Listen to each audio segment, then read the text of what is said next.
વિધાનસભામાં આજે સત્રના 11મા દિવસે વિસાવદરના ધારાસભ્ય ગોપાલ ઇટાલિયા વરસ્યા છે સરકાર પર અને જે પ્રકારે આજ વંદે માતરમનો પ્રસ્તાવ રાજ્યની સરકાર લાવી હતી તે જ મામલે તેમણે આજ સરકારને એક પછી એક વિસાવદર અને જૂનાગઢના મામલે સવાલો પૂછ્યા હતા અને તેના જે પ્રકારે જવાબો મળ્યા છે તેમણે તેમના અંદાજમાં કેવી રીતે વર્ણવ્યા છે તે મામલે જ વાત કરવી છે। વૈષ્ણવજન તો તેને કહીએ જે પીડ પરાઈ જાનાને રે। નમસ્કાર, આપ જોઈ રહ્યા છો નવજીવન ન્યૂઝ અને હું છું આપણી સાથે તોફિક ગાંચી। ગુજરાત વિધાનસભાનું અત્યારે સત્ર ચાલી રહ્યું છે, તેનો આજે 11મો દિવસ છે અને આજના દિવસે વિસાવદરના ધારાસભ્ય ગોપાલ ઇટાલિયાએ આજ વિસાવદર અને જૂનાગઢની જે ઉબેણ નદી છે તેના સવાલો પૂછ્યા હતા અને તેમણે કહ્યું હતું કે જે પ્રકારે આ નદીમાં લાલ પાણી મિક્સ થાય છે અને આસપાસના લોકો તેનાથી ત્રાહિમામ પોકારી ચૂક્યા છે। અનેક વખત ભારતીય જનતા પાર્ટીના જૂનાગઢના જ ધારાસભ્ય સંજય કુરડિયાએ પણ આ મામલો મજબૂતાઈથી ઉપાડેલો છે, તેમ છતાં જ્યારે આજે તેમણે ગૃહમાં સવાલ પૂછ્યો તે સમયે સરકારે જવાબ આપતા કહ્યું હતું કે કોઈ પણ પ્રકારની તેમને અરજીઓ મળેલી નથી અને તેમનું કહેવું છે કે આ મંત્રીઓ અને સરકાર છે તે વિધાનસભામાં ખોટા જવાબો આપી રહ્યા છે। નમસ્કાર મિત્રો, આજે ગુજરાતની વિધાનસભાનો 27મી ફેબ્રુઆરી 2026નો દિવસ। આજે વિધાનસભાની અંદર કુલ મારા 3 તારાંકિત પ્રશ્નો હતા અને મારે બહુ દુઃખ સાથે જણાવવું પડે છે કે સરકારના મંત્રીઓ સમાજને જવાબ નથી આપતા, લોકોને જવાબ નથી આપતા, સોશિયલ મીડિયા ઉપર જવાબ નથી આપતા, પણ હવે તો અહીંયા પણ જવાબ આપવાનું એમણે બંધ કર્યું હોય એવું મને લાગે છે। કેટલી ગંભીર બાબત છે। આજે મારો 98 નંબરનો પ્રશ્ન છે, મારા મત વિસ્તારનો પ્રશ્ન છે, વિસાવદર અને જૂનાગઢ જિલ્લા બંનેનો પ્રશ્ન છે।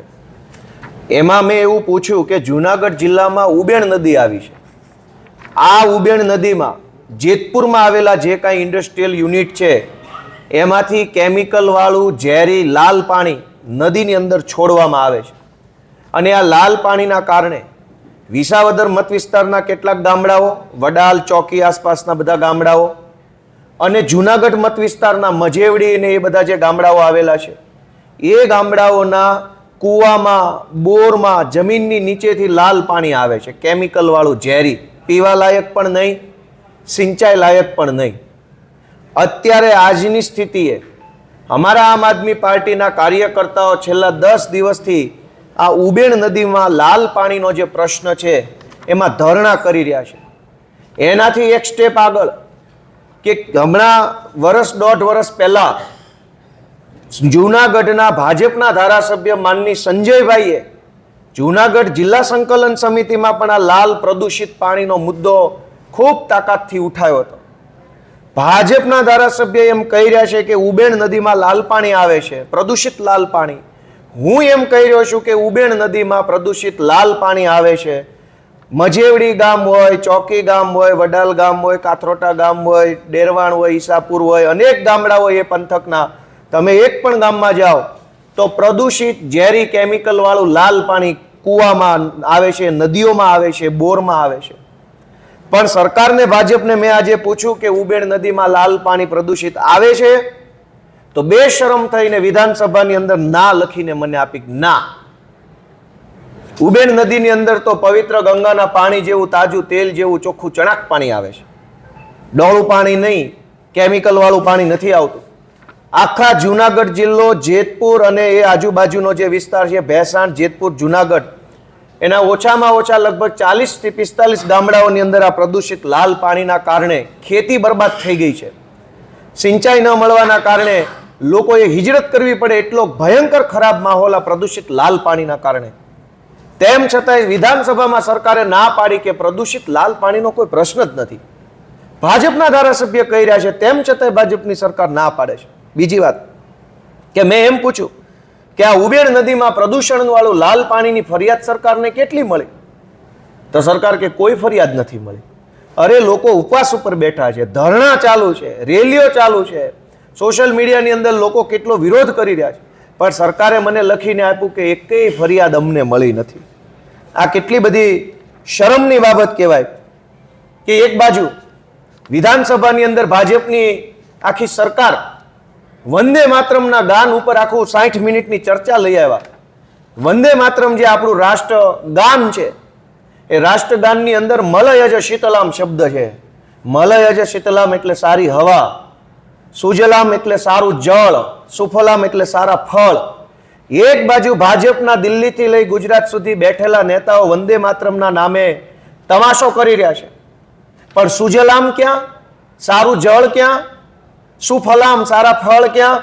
જો સારું જળ નહીં તો સારું ફળ નહીં તો સારું મલયજ શીતલામ સારી હવા નહીં, સારું પાણી નહીં, તો ગંદકી, અને ગંદકીમાં કમળ ખીલે ના કીચડમાં સરકાર બેઠી છે. તમારે વંદે માતરમ ગાવું છે તો નદીઓના જળ સારા હોવા જોઈએ. જુનાગઢની ઉબેણ નદીમાં ભયંકર લાલ પાણીનું પ્રદૂષણ થઈ રહ્યું છે, અને એ પ્રદૂષણ રોકવાની વાત તો પછી, પ્રદૂષણ થાય છે એવું સ્વીકારવા તૈયાર નથી. મારે આજે વંદે માતરમના નામે ગુજરાતની જનતાને છેતરવા આવેલી ભાજપની નકલી ટોળકીને એટલી જ વિનંતી છે કે વંદે માતરમ ગાવાનો હક અને અધિકાર તમને ત્યારે છે જ્યારે ગુજરાતની અંદર સુજલામ, દરેક નદીઓનું જળ પવિત્ર હોય, એમાં પ્રદૂષિત પાણી ન હોય, કેમિકલ વાળું પાણી ન હોય, ઝેરી પાણી ન હોય એવી ગુજરાતની તમામ નદીઓ બને. ગુજરાતની એક એક નદી, કુવા અને તળાવનું જળ શુદ્ધ થાય, પછી સુજલામ સુફલામ બોલજો. ત્યાં સુધી બોલતાની મહેરબાની કરીને. આમ ઉબેડ નદીનો જે પ્રકારનો આ મામલો સામે આવી રહ્યો છે, અને તેમનું કહેવું છે કે લાલ પાણી મિક્સ થતું હોવાના કારણે લોકોના સ્વાસ્થ્ય સાથે ચેડા થઈ રહ્યા છે. એક તરફ સંકલન સમિતિમાં સવાલ ઉઠાવવામાં આવે છે, લોકો ત્યાં વિરોધ કરી ચૂક્યા છે, અને રાજ્યની સરકાર કહે છે કે તેમને કોઈ પણ પ્રકારની વાંધા અરજી મળેલી નથી. આમ તેમનું કહેવું છે કે ગૃહમાં સરકાર ખોટા જવાબ આપી રહી છે. આ પ્રકારના સમાચાર માટે નવજીવન ન્યૂઝ ચેનલ સાથે જોડાયેલા રહો. નમસ્કાર.